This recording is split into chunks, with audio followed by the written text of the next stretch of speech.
Now to Kenya, where a second wave of desert locusts has descended on East Africa. Estimates indicate that it will be 20 times worse than the swarms that made their way through the region 2 months ago. The UN says the locusts present an unprecedented threat to food security and livelihoods. This is home for the Samburu tribe. They, and since recently, millions of locusts.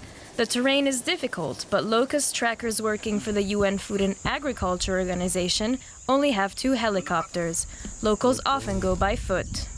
Normally track the locusts to places that cannot be accessible by road, neither by bike. So sometimes we are forced even to walk for 4 kilometers in the valleys. Locust swarms can engulf hectares of land. And as they eat their own body weight each day, the swarms devour practically everything in their wake. The World Bank warns that the Horn of Africa could lose more than 7 billion euros worth of crops like Moses Muta's tomatoes.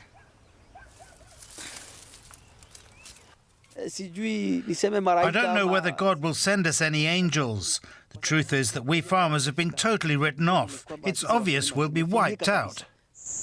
Regular rainfall has been contributing to the locust population explosion. And the COVID-19 crisis is slowing down the fight against this infestation. Especially the pesticides that we're using, we were getting them from outside Kenya. And what you have is if a government has locked down everything, transport, all this, then you have a very slow movement of this. The UN feeds 20 million people in the region, but is now warning that the number of hungry people could double. And for more on the story, we can speak to DW's Sella Oneko in Nairobi. Hi, Sella. Why are we seeing this massive second wave? Well, the second wave is mainly locusts which have bred now, which are breeding now in Ethiopia and Kenya, which are not their usual breeding grounds.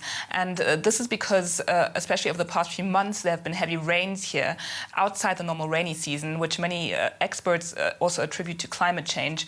And that has basically created the perfect breeding ground for the locusts. Well, Kenya says it hopes that these swarms will abate by June or July. Is that really realistic? Well, that is the hope, because June and July is when they're expecting the next big harvest. But there are several challenges to this. For example, Kenya and Ethiopia only have a handful of planes. They have ground sprayers in these countries and also in Uganda. But countries like Somalia, for example, don't have ways of fighting the locusts. And this is a regional problem. So if the locusts are maybe eliminated in one region, they can still migrate back to the regions and attack the farmland there. And then, of course, as we heard in the report as well, there is the problem of corona, which has posed a big logistical problem to getting equipment, to getting pesticides into the country and also through the country, as there are more road checks and so on, which makes the whole situation more difficult.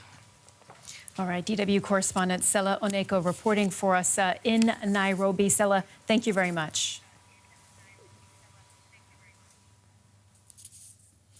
And for more analysis plus key data on East Africa's locust invasion, visit our website, that is dw.com.